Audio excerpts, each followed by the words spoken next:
Before we celebrate, I have an announcement. The DNA results are back, and she is not my daughter. I used to think secrets could stay buried forever as long as you were careful. If you just smiled at the right moments, laughed with the right people, and never, ever looked back. I was wrong. Secrets don't disappear. They just wait.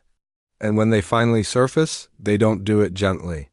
The day my world collapsed was supposed to be a celebration. It was my birthday. Our living room was filled with music, laughter, and people who thought they knew us.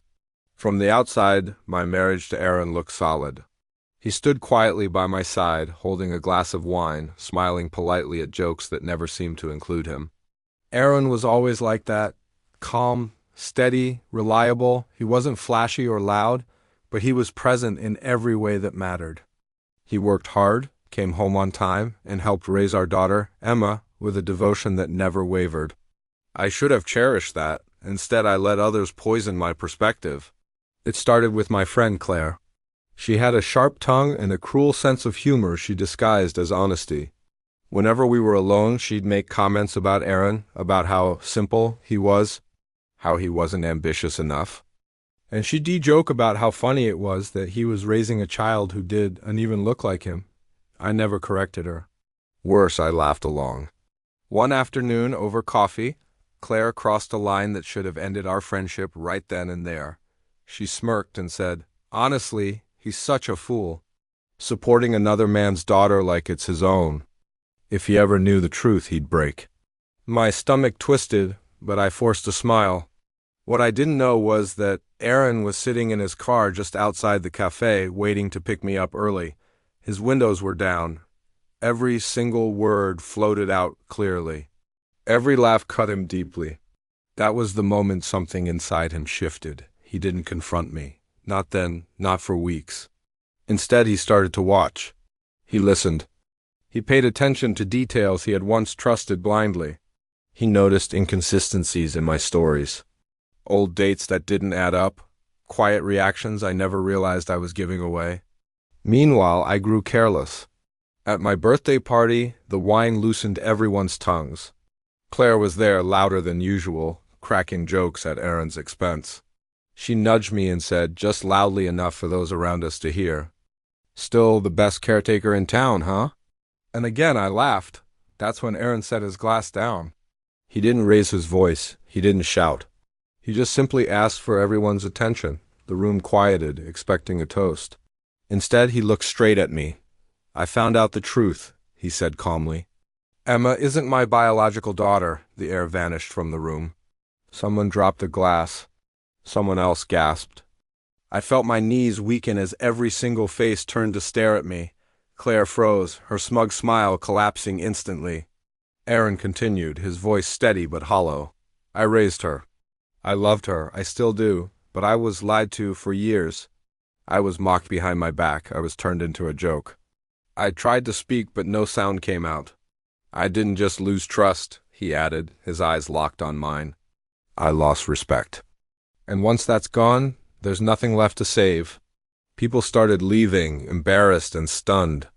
Conversations dissolved into whispers. Claire slipped out without a word, her confidence completely evaporated. That night, Aaron packed a bag. I begged him, I cried. I told him it was a mistake, that it didn't mean anything, that he was still Emma's father in every single way that mattered. He listened quietly, then just shook his head. "You didn't just lie to me," he said. "You let others humiliate me. You stood by while they laughed. That hurt more than the truth itself." He took Emma to stay with his parents. The weeks that followed were brutal. Lawyers, paperwork, silence. Friends stopped calling. People chose sides, and most of them chose distance. The story spread quickly, distorted and exaggerated, but it always ended with the same conclusion. I had destroyed my own life. Claire disappeared completely. Aaron filed for divorce in full custody, citing deception and emotional harm. I tried to fight back, but the ground beneath me was unstable. Every argument led back to the same point. The trust had been broken long before the truth ever came out. The worst moments were the supervised visits with Emma. Seeing her so confused, asking why she couldn't come home with me, broke something inside my chest every single time. One afternoon, months later, she looked up at me with her wide, innocent eyes and asked, "Mommy, did Daddy stop loving you?" I swallowed hard. No, sweetheart. Sometimes grown-ups just hurt each other too much. What about me? She asked softly. I pulled her into a tight hug. He will always love you. And that was the absolute truth. Aaron never punished her for my mistakes. He protected her from the fallout as best as he could.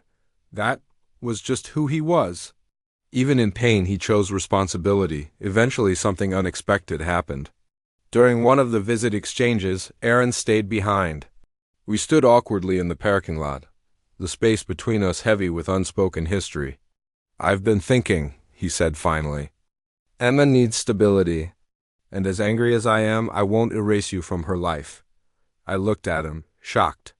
"This isn't forgiveness," he added quickly. "It's responsibility." Slowly and painfully, we worked out a co-parenting plan. Trust was gone, but communication returned in small fragments, cordial, distant, civil.